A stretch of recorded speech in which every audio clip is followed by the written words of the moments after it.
Hi everyone and welcome back to The Learning Gardener. Now that it has stopped raining for long enough for me to get out and do something in the garden, my first step is to prepare for the next round of rain, which is, we've been told, inevitably not too far away. We're in for a wet spring and a wet summer, which is not the best news I've ever heard, but I guess it's better than a dry, crispy one. At the moment, it is extremely windy as we transition from winter to spring. This always happens in our area, and it makes filming outside very, very difficult. As you see, we already lost one camera to the mud as a cause of the wind pushing the tripod over. But what we're working on today is trying to fix the areas where I noticed in our heavy, heavy rain we were struggling and the trench was perhaps getting overwhelmed. So what I noticed was that down the main thoroughfare through the garden beds, the rain really cascaded straight down towards the chicken run, and the trench alone wasn't enough as it is now to divert water away from the chickens, and that some areas, particularly the front door and the corner that I'm standing near, were completely underwater. So I wanted to dig a diagonal trench across the yard that's not very deep or very wide, because I want it to fill up with grass in the end, and then I wanted to extend this side trench and actually dig the rest of it out and divert it away from the chicken run and use the soil that I dug out to create a berm alongside the chicken run. And the idea being that the berm will also deter water from coming into the chicken run. And as we went, we were finding grubbies and keeping them for the chickens. But only some of this trench I intend to fill. The rest I intend to let the chickens sort out when it fills with grass. And I just want it to kind of end up like a low point in the soil where the water naturally funnels a little bit more. If we head further down this way, you're walking towards the fire pit, and then there is a retaining wall for the water to just drop off and head down the back into the riverbed. So that's the plan, and I'm just trying to work slowly on adjusting as we go and seeing how things respond to the weather that's being thrown at us lately, because it has been fairly spectacular.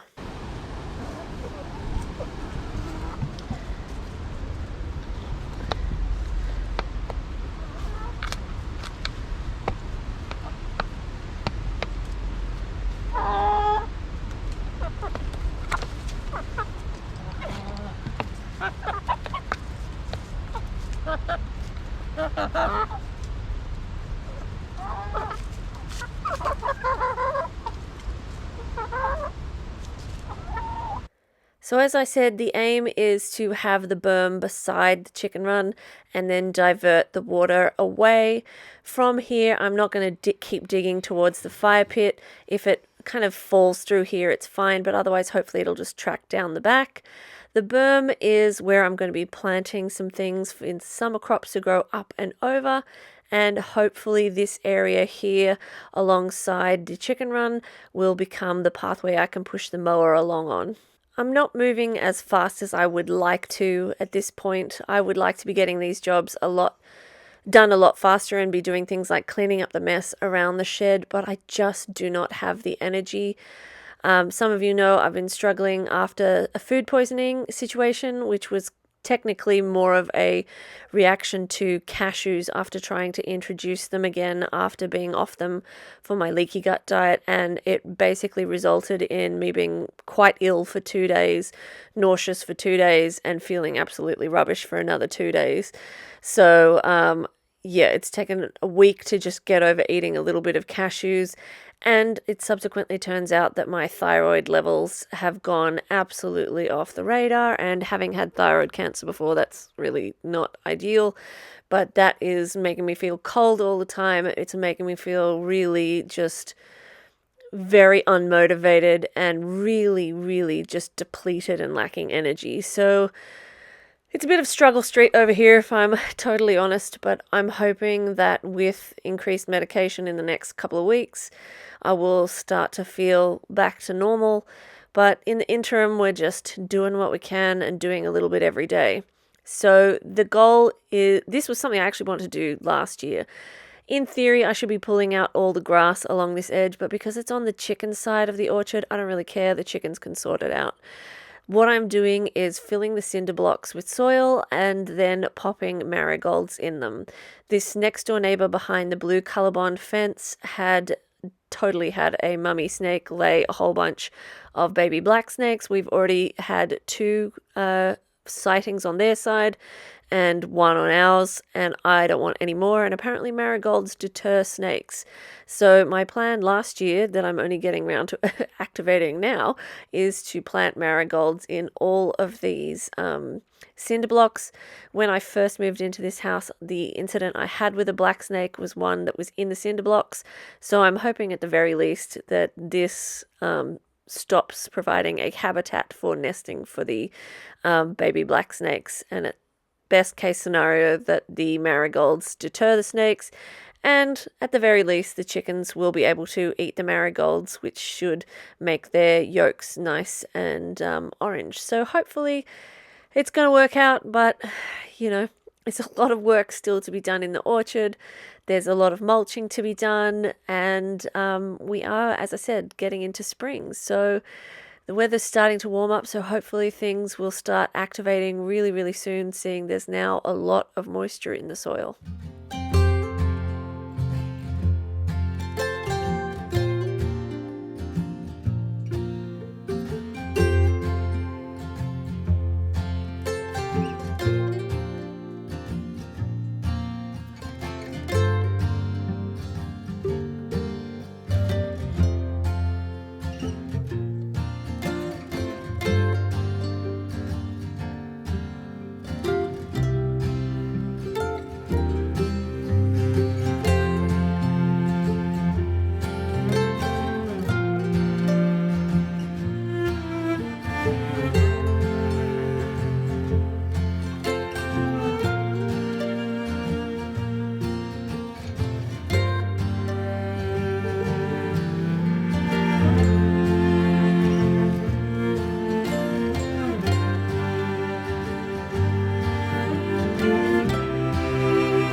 The wind has finally backed off enough that it's safe for this camera to be out here, and I'm, to be honest, a little surprised that it's working because it was covered in mud after it got pushed over in the wind. But I guess one of the plus sides of the horrendous wind we've had is that the mud is now quite a bit drier. If you guys have been following this channel for a while, you'll know that I have said that it feels like every 2 weeks there's some sort of chicken drama.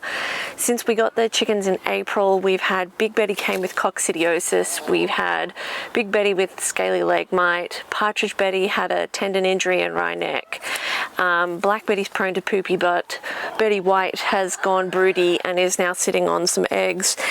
And yesterday Black Betty was totally fine until 2 p.m. and she was trying to lay an egg, and I was in here and I was like, whoa, what's with the cricket ball hanging off her chest? So Black Betty had to come into Partridge's emergency jail before I'd even had a chance to clean it out, because she has suddenly got pendulous crop. Now she is prone to being a pig, and so this morning I made her, oh, it's actually feeling a lot better, a temporary bra out of snake bandage, because it was all I had.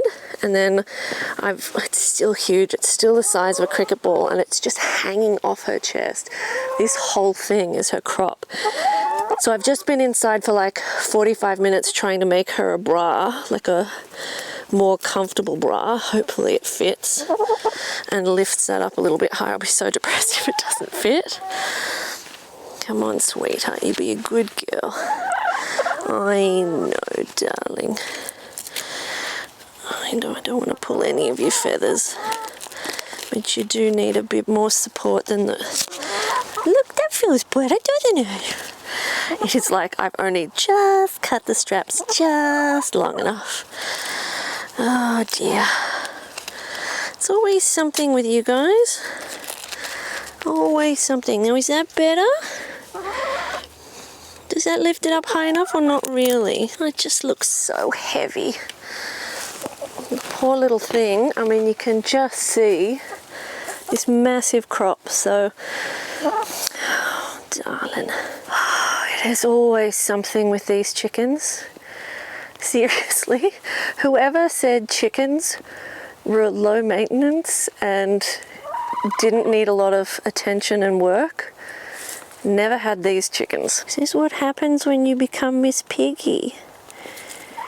You were a good girl. Let's pop you back in jail. Now, we've already done Parchy's meds, so I'm just going to sit here and watch Black Betty for a little while, and then maybe I can get on with the actual jobs that I've been trying to finish over the last few days, but between the weather and recovering from food poisoning, you know, it's taken a while to get this far.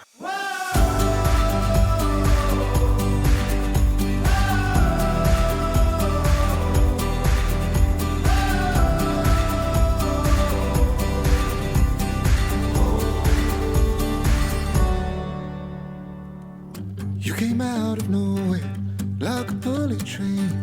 You were so familiar, but you're not the same as all the other drifters who have lost their way.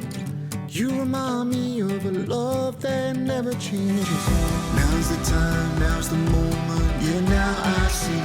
Turn my head round and make you smile back at me. Now's the time, now's the moment, yeah, now I see. Tell you that there is nothing that's out of reach. We are the dreamers, the light keepers, we are one. This is our time, this is our time. We are the dreamers, the light keepers, we are one. This is our time, this is our time. While you find your footsteps and I breathe again, there's a new connection that's as old as when love was all that mattered and you were young and free. I am all to you as you are all to me. Now's the time, now's the moment, yeah, now I see. Turn my head round and make you smile back at me. Now's the time, now's the moment, yeah, now I see. Tell you that there is nothing that's out of reach. We are the dreamers, the light keepers, we are one. This is our time, this is our time. We are the dreamers, the light keepers, we are one. This is our time, this is our time.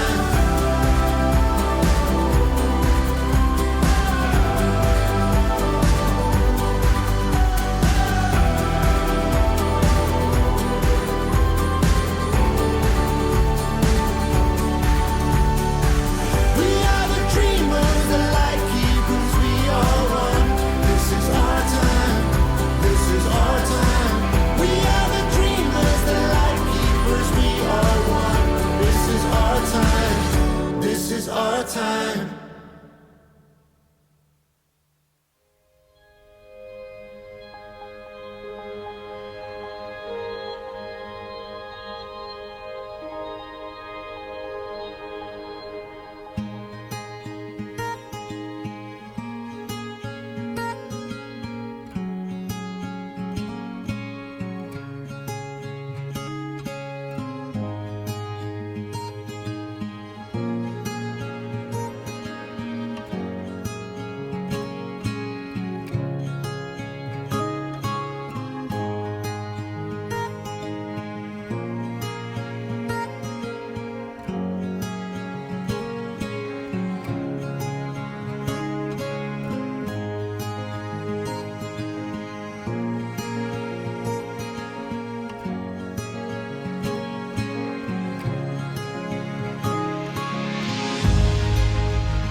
We've exhausted the time I have available today to work in the garden, and at least that kind of finishes-ish this job and definitely finishes this video. So what we've done is filled the orchard here with a nice layer of Huflung dung so that we can grow a whole bunch of things, same way we did last year in the orchard, like watermelon and things like that. And we've extended the border, which was not down this far, didn't have time or bricks last year, and made it wider than it was last year. The other place we widened the orchard was on the other side of the chicken fence. I would like to widen that a bit more, but I don't have any more Huflung dung. Rafa is now eating the Huflung dung. Rafi! And we don't have any more newspaper to smother the grass, and I just don't have any more time. But I would like to extend the orchard a little bit wider because I have a peach tree that needs to be removed from its pot, and I was thinking maybe I could squeeze the apple trees that are also in pots down here. We'll see how we go. These are all still very young plants, but I don't actually want them to become huge trees in the orchard, because then it becomes harder to manage, harder to possum control, all of those sorts of things. And we also managed to extend the trench through here. I do have the pebbles, I just don't have the time today. I want to fill up to sort of about where I'm standing with drainage pebbles and then put mulch over the top of that, just simply so I can get the mower from the garage, not the garage, the shed, all the way up. And you can see we desperately need to mow, especially now things have dried out a little bit. But then I think this part of the trench, I'll just leave it as like a swale type trench, and the same with the other one in the middle of the lawn that comes down and tracks into this. The idea being that it just catches the water as it comes down towards the chicken run and diverts it this way. And hopefully that will just fill with grass and just become like a divot in the grass. So don't want to have too many bevies and then walk down the back of my yard. You might break an ankle. But the mounds are done.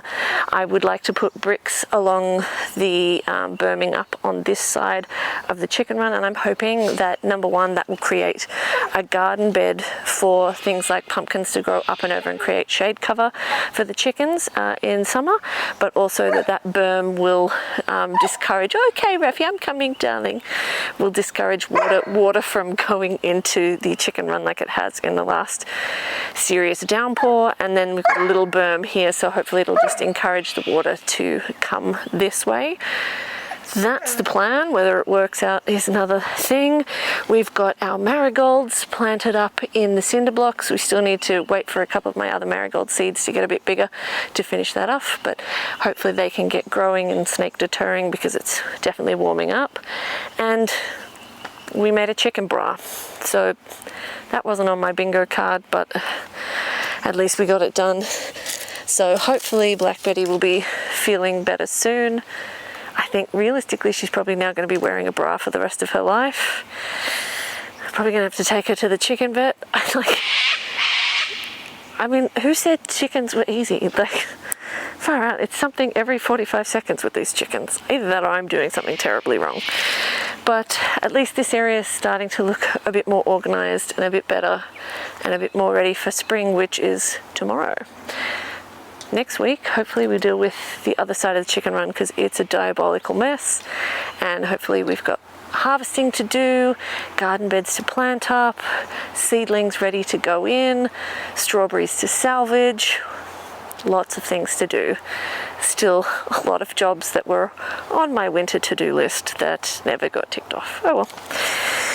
We plod on, and I appreciate you guys hanging out with us, especially the last couple of videos where it's mostly been GoPro because it was the only camera I could strap to something and keep it from blowing away in the horrendous weather that we've had. Today's lovely, but who knows how long it'll last at this rate, I don't know. But hopefully I will see you guys in the next video, and I really appreciate you guys hanging out with us. Thanks for watching.